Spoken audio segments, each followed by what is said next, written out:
আল্লাহ রাব্বুল আলামিন রাসূলের মাধ্যমে জানায়, ও দুনিয়ার মানুষ শোনো, যারা আল্লাহর কোরআন এবং হাদিস শিখবে, এই দুনিয়ার যত ধরনের মাখলুক আছে, দরিয়ার মাছ থেকে শুরু করে গাছের পশু পাখি থেকে শুরু করে এই দুনিয়ার মধ্যে যত মাখলুক আছে, সব মাখলুকগুলা ওই বান্দার মাগফিরাতের জন্য দোয়া করতে থাকে। বলেন সুবহানাল্লাহ।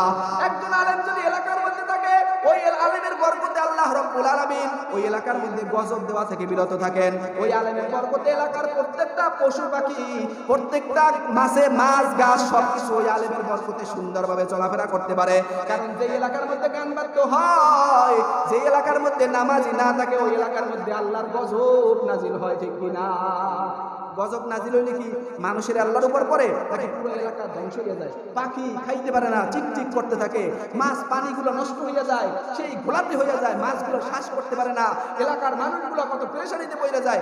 সব মানুষ এই ধ্বংসের একটা আবহাওয়া পাইতে থাকে। ঠিক কিনা? তো যে এলাকার মধ্যে আলেম থাকে, ওই এলাকার মধ্যে আল্লাহ তাআলা রহমত বরকত নাজিল করেন। ওই এলাকার মধ্যে আল্লাহ রাব্বুল আলামিন খাস রহমত বর্ষণের কারণে এলাকার মধ্যে কোনো ধরনের গজব আল্লাহ দেন না। এই জন্য আলেম হওয়ার জন্য চেষ্টা মুজাহাদা ছাড়া উপায় নাই। প্রত্যেকটা মানুষ, স্কুল কলেজের ছাত্ররাও যদি 5 ওয়াক্ত নামাজ ঠিকমতো আদায় করে, আল্লাহকে পাওয়ার চেষ্টা করে, 100% প্রত্যেকটা ছাত্র আল্লাহওয়ালা বুজুর্গ হইতে বাধ্য। আমি ঢাকায় যখন ছিলাম, জগন্নাথ বিশ্ববিদ্যালয়ের নাম শুনছেন আপনারা? আমার মাদ্রাসা থেকে নদীর এই পারে আমার মাদ্রাসা, ওই পারে হইল জগন্নাথ বিশ্ববিদ্যালয়। সদরঘাট থেকে একটু সামনে আগাইলি। আমি মাঝে মাঝে, আমার এক উস্তাদ ছিল ওই জায়গায়, আমি যাইতাম। ওখানে একটা দল ছিল জগন্নাথ বিশ্ববিদ্যালয়ে, তারা ম্যানেজিং বিভিন্ন ধরনের, তাদের ভাষাগুলো আমার মনে নাই, বিভিন্ন অবস্থা নিয়ে, অর্থনীতি নিয়ে পড়ে অনেকে। কিন্তু আলহামদুলিল্লাহ তাবলীগে যাইয়া এই বান্দাগুলোর চেহারা দেই, আমি তো পাগড়ি দিয়ে আনি না, এই বান্দাগুলো ক্লাসেও পাগড়ি দিয়ে যায়, নামাজে একটা সেকেন্ড দেরি করে না, আজান হইতে দেরি, ওই বান্দারা নামাজে যাইতে দেরি করে না। বলেন সুবহানাল্লাহ। স্কুলে পড়ে বড় স্কুল কলেজের ছাত্ররা, নামাজ এখন তো সারা সুযোগ নাই, এরাও তো স্কুলে পড়ে, এরাও তো ভালো ভালো ইঞ্জিনিয়ার, এরাও তো ভালো ভালো অর্থনীতিবিদ, কিন্তু নামাজের ব্যাপারে তারা গাফেল না। আর আজকে আমরা মুসলমান, আজকে আমরা দিনের বুঝ মাসলা তো সবাই দিতে পারে, দোকানপাটে বইলে আমাদের মাসলার প্রয়োজন হয় না। ওরে বাবার বাবা, ফতুয়া দিতে দিতে হুজুরের মুখ বন্ধ করে দেয়। কিন্তু নামাজের ব্যাপারে মসজিদে এই মুসলিমের 2-3 জন এই ফতুয়া তোমার জিব্বার মধ্যে ফেরেশতারা এমন পার মারবে, তোমার 14 গোষ্ঠী সব বলবে যে কেমন মজা, এত ফতুয়া, নামাজ নাই, কালাম নাই, তুমি মসজিদে ওই দোকানপাটে বসে ফতুয়া দেওয়ার চা খাও। ফতুয়া জন্মের দেওয়া দেওয়াই বলে নাই। স্পষ্ট কথা আল্লাহ রাসূল বলছেন, যে আমল করে না কিন্তু ওই কথার আদেশ দেয়, কিয়ামতের ময়দানে তার জিহ্বাটারে কেসি দিয়ে কাইতে দেবে। ফতুয়া কম দিয়ে দোকানপাটে বসে চুপ থাকবেন, কোনো আওয়াজ করবেন না। হ্যাঁ, নামাজ ঠিক মতো করেন, এলান ধরে ওই নামাজ পড়তে সবাই আসো, আমিও পড়ি, কোনো সমস্যা নাই, কিন্তু নিজে পড়েন না, নিজের সমস্যা, আবার যাইয়া শৃঙ্খলা করেন দোকানপাটে, এরই কোন অবস্থা। এই জন্য দিনই জ্ঞান থাকলে বান্দার মধ্যে অটোমেটিক একটা সৌন্দর্য এসে পড়বে। দিনের শিক্ষা থাকলে, কোরআনের শিক্ষা থাকলে দুনিয়ার মানুষও মহাব্বত করবে, আখিরাতের মানুষও মহাব্বত করবে। এই দুনিয়ার শিক্ষা যদি কোনো বান্দা শুধু দুনিয়াই দিয়ে চলে, অনেক স্কুল কলেজের পোলামান আছে। কিছুদিন আগে একটা ভিডিও দেখছিলাম, তারা জিজ্ঞেস করা হয়েছে একটা সন্তান স্কুলের, বলছেন যে বর্তমান বাংলাদেশে হিরোকে, নাম কইছে একজন নায়কের, বলে যে কদি আসরের নামাজ কয় রাকাত পারে না, কোন মুসলমান। এখনো তো আমি এখান থেকে যদি কয়েকজনের ধরি, ইমান 7টা জিনিসের নাম পড়লে একটু হারাই যায়। আল্লাহু আকবার। সবার চেহারা কালো হয়ে যাবে, কি এখানে কি পাগলামি হয়েছে নাকি? আপনি বয়ান করতে হ্যাঁ ইমান সাহেব প্রশ্ন করেন, ইমান 7টা জিজ্ঞেস করলে পারবে না। উযু গোসলের ফরজ ঠিকমতো আমি যদি দাঁড়াই বলি, বলেন সুন্নাত সহকারে উযুটা কইরা আমারে দেখান, কয়জন মুসলমান আছে? গোসলের ফরজ কি কি কারণে গোসল ফরজ হয় বলেন? এই যে মাসালাগুলো শুধু পুরুষদের জন্য না, মহিলারা তো মনে করে আমাদের কোনো মাসালাই নাই। কি এক উশৃঙ্খল অবস্থা! মহিলারা মনে করে আমাদের পর্দা নাই, পুরুষটা নিচে থেকে তাকাই থাকবে, আমরা উল্টোই আসবো, আমরা উলঙ্গই আসবো, পুরুষটা নিচে থেকে তাকাই থাকবে, তাদের জন্য পর্দা। আমাদের কোনো পর্দা আছে নাকি? অথচ আল্লাহ রাসূল বলেন, দ্বীনি ইলম শিক্ষা করা প্রত্যেকটা মহিলা পুরুষ সবার জন্য ফরজ। মহিলারা পর্দা করবে। আল্লাহ রাসূলের জামানায় রাসূল সাল্লাল্লাহু আলাইহি ওয়াসাল্লাম তার 2 জন বিবি নিয়ে পাশে বসা, এমন সময় একজন অন্ধ সাহাবী উম্মে মাখতুম, উনি দূর থেকে আসতেছে, আল্লাহ রাসূল 2 জন বিবিকে কয় তাড়াতাড়ি ঘরে যাও। ডাক দিয়ে বিবি একজন কয়, হুজুর হেদি অন্ধ। কয় তোমরাও কি অন্ধ নাকি? হ্যালো কে হেতু দেখতে না, কিন্তু তোমরা কি হেরে দেখবা না? এর মানে বোঝা যায় পুরুষের জন্য যেমন পর্দা করা ফরজ, মহিলাদের জন্য পর্দা করা ফরজ। পুরুষের যেমন নামাজ পড়া ফরজ, মহিলাদের জন্য নামাজ পড়া ফরজ।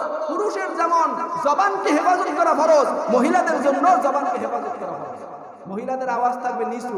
বর্তমান তো কঠিন পরিস্থিতি। আল্লাহর রাসূল বলছেন আন নিসাউ হাবাইলুশ শাইতান, মহিলারা হলো শয়তানের জাল। এদের মাধ্যমেই দেশ ধ্বংস, এদের মাধ্যমেই জাতি ধ্বংস, এদের মাধ্যমেই স্বামী ধ্বংস, এদের মাধ্যমেই সন্তানগুলো ধ্বংস। আল্লাহর রাসূল বলেন আমি দুনিয়া থেকে বিদায় নিব, আমার কোন ধরনের আর কোনো ফিতনার আশঙ্কা নাই, শুধু একমাত্র মহিলাদের ফিতনারই আশঙ্কা। মহিলা তো ভয়ঙ্কর জিনিস। এই মা বোনেরা চাইলে কত কিছু করতে পারে, তাদের আবরু, তাদের পর্দা পুশিদার সাথে তাদেরকে একজন আল্লাহওয়ালা বুজুর্গ হিসেবে গড়ে তুলতে পারে, কিন্তু তারা প্রস্তুত না। তারা বাজার করার জন্য স্বামীর কাছে বলবে আমার থ্রি পিস পছন্দ হয় না, আমাদের হাতে নামিয়ে যায়। আলু বড় বড় আছে, বাজার কইরা আলু আনলে কইবে যে আমি আনছেন বড় বড় গুলো, আমি বাইসে আনতে পারেন না, আমার দ্বারা নামিয়ে যায়। তেল একটু ঘোলাতে হইলে বলবে আপনি তেলটা বুঝে জানেন নাই, আমার কাছে তো নামিয়ে যায়। সব জায়গায় পাওয়ার সেই মহিলা দেখাইতেছে। অথচ আল্লাহ রাব্বুল আলামিন রাসূলের মাধ্যমে জানান মহিলারা ঘরের বাসিন্দা, মহিলারা ঘরের মধ্যে রানী, তারা ঘরের মধ্যে থাকবে, সুন্দর সাইজা গাইজা থাকবে। স্বামী বাহিরে কাজ বাজ কইরা আইসা স্ত্রীকে দেখে মনটা ভরবে। আর এখন তাই লাদর বাদর হইয়া ওই আইয়ে দেখতে মন ভালো লাগে না, দেখে না, পরে বাইরে অন্য মহিলার দিকে চলে। এই তো মুসিবত। পুরুষের পুরুষের যাইবে কেন? যাই তো মহিলার কারণে ঘরে খায় লাদর বাদর ওই এই দিক দৌড়ে ওদিক দৌড়ায়, গাইতে বন্ধ হয়, তখন তার ভালো লাগে না, অন্যদিকে মন জানে জানে সাজিয়ে গেছে খায় সেদিকে দৌড়ায়। এই পুরুষ অন্যদিকে লিপ্ত হওয়ার কারণ হলো এই মহিলারা। মহিলাদের দায়িত্ব থাকবে তারা ঘরটাকে কন্ট্রোল করবে, তার স্বামী যেন অন্যদিকে না যায়, অন্য কোনো দিকে না যায়, সন্তানরা কোন দিকে চলতেছে, আজকাল কি করবো, কোন দিকে যাবো। আল্লাহ তাআলা এই দ্বীনি ইলম না থাকার কারণে আমাদের যে কি অবনতি তা বলে শেষ করা যাবে না। এই জন্য মা বোনদের উচিত আল্লাহর দ্বীন, আল্লাহ রাসূলের দ্বীন শিক্ষা করা। প্রত্যেকটা মাসালা স্বামীর কাছ থেকে জিজ্ঞেস করে নেওয়া। হুজুরের কাছে আসার প্রয়োজন নাই, যে কোনো প্রয়োজন স্বামীর কাছে পাঠাইবেন, হুজুরের কাছে সে আইসা বইলে জিজ্ঞেস করে নেবে। মহিলাদের আসার প্রয়োজন আছে? কোনো প্রয়োজন নাই। সন্তান থাকলে লেখে পাঠাই দেবেন, হুজুর আমার এই সমস্যা, এটার কি ফজিলত, এটার কি ফায়দা, এটার কি মাসালার উত্তর, কোনো সমস্যা আছে? রাসূলের জামানা এমন চলতেছে। কিন্তু আমরা মহিলারা বলেই গেছে তাদের কোনো পর্দাপুশিতেই নেই। তারা মনে করে আমাদের কোনো হিসাবই নেই। হিসাব থাকলে হেলাত তো দেখা যায় এলাকার মধ্যে এইরকম অবৈধ অবস্থা চলাফেরা দেখা যায়, যাইতে এমন দেখা। তাইলে তো তারা মনে করতে আমাদের জন্য ইসলাম আছে, আমাদের জন্য দ্বীনি জ্ঞান শিক্ষা করা জরুরি। আজীব এক অবস্থা। আমি এলাকায় এসে মনে করলাম যে এই মহিলারা জানি না যে দ্বীন সম্পর্কে কিছু আছে, ইসলাম সম্পর্কে কোনো বিধান এই এলাকার মধ্যে আছে। আপনার দেখা দেখা অন্য অন্য বিধর্মী মানুষগুলো আপনার দেখা বলবে দেখছো ইসলাম কত সুন্দর, ইসলামের ব্যবহার কত সুন্দর, ইসলামের স্বামী স্ত্রীর কত লেনদেন, কত সুন্দর তাদের দায়িত্ব। স্বামী স্ত্রী ঘরের মধ্যে থাকে, স্বামী সব বাইরের কাজ কন্ট্রোল করে, স্ত্রী ঘরের মধ্যে থাকে সব গুছাই গুছাই রাখে। এটা কত সুন্দর। এই যে দেখে আরো হিন্দু অন্য অন্য ধর্মের মানুষগুলো আপনার ইসলামের প্রতি আকৃষ্ট হইবে। আর আপনারা এই হিন্দুরাও যেমন হাঁটে, বিধর্মীরাও যেমন হাঁটে, আপনিও সামনে হাঁটেন। এখন তো ইসলাম মুসলমান আর হিন্দুর মধ্যে পার্থক্য করে আমার মধ্যে কঠিন হয়ে গেছে। আজীব এক অবস্থা। কোনটা হিন্দু কোনটা মুসলমান এটা তো বোঝা কঠিন। এটার নাম ইসলাম না। স্পষ্ট কথা। কথাগুলো যদিও কর্কশ ভাষা হইতেছে, এটা দুঃখ নিয়ে বলতেছি। আমার দায়িত্বটা এলাকার সংশোধন করার দায়িত্ব ইমামের, একজন মসজিদের খতিবের। এটা নিয়ে যদি কেউ কষ্ট পান আল্লাহর রাস্তায় মাফ করবেন। আমি কষ্টের উদ্দেশ্যে বলি নাই, আপনাদের অন্তরে আঘাত করার জন্য বলি নাই। আমি বলছি আপনারা সংশোধন হয়ে যান। আমি চাই এলাকার মধ্যে থেকে একটা মানুষ ইন্তেকাল করার পর যেন তার কবরে কোনো আযাব না হইতে পারে। প্রত্যেকটা কবর যেন জান্নাতের বাগিচা হয়ে যায়। প্রত্যেকটা মানুষ ইন্তেকালের পর যেন মানুষগুলো এলাকার বলে এই লোকটা খুব ভালো ছিল, এই লোকটা খুব নামাজি ছিল। আল্লাহু আকবার। কিছুদিন আগে এক মহিলা ইন্তেকাল করছে, শুনলাম আল্লাহু আকবার, এলাকার প্রত্যেকটা মানুষ তার গুণগান গাইতেছে, নামাজে কালামে সব দিক থেকে। এইগুলো শুনলেই তো শান্তি। কিন্তু আপনি কেমনে চলেন? আপনি মল্লে দিকে কইবে হ্যাঁ হ্যাঁ গেছে ভালো হয়েছে, চিনলে চিনিতে মাথায় গরম হয়ে যেত। এত পেরেশানি ভালো লাগে না।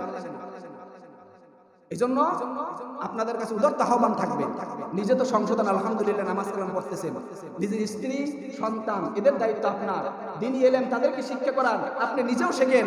যে কোনো প্রয়োজনে হক্কানি উলামায়ে কেরামদের সংস্পর্শে থাকেন, তাদের পরামর্শ নেন। জিন্দেগিতে কোনো মাসালা থাকলে যে কোনো মাসালা, নিজের জীবনের অনেক যুবকরা অনেক কিছু জানে না, কিন্তু জিজ্ঞেস করতে ভয় পায়, শরম করে। শরমের কিচ্ছু নাই। দ্বীনি মাসালা জিজ্ঞেস করতে কোনো শরম নাই। জিজ্ঞেস করবেন, আমার কাছে ভালো লাগে না, আমার ছোট দেখতে মনে হয় পছন্দ হয় না, অন্য আলেমদের কাছে যাইবেন। আপনার উদ্দেশ্য থাকবে আমি দ্বীন শিক্ষা করবো, শেষ। যার থেকে শিখেন। যার থেকে শেখেন দিন শিখে কবরে যাবেন, এইটা নিয়ত আছে তো ইনশাআল্লাহ।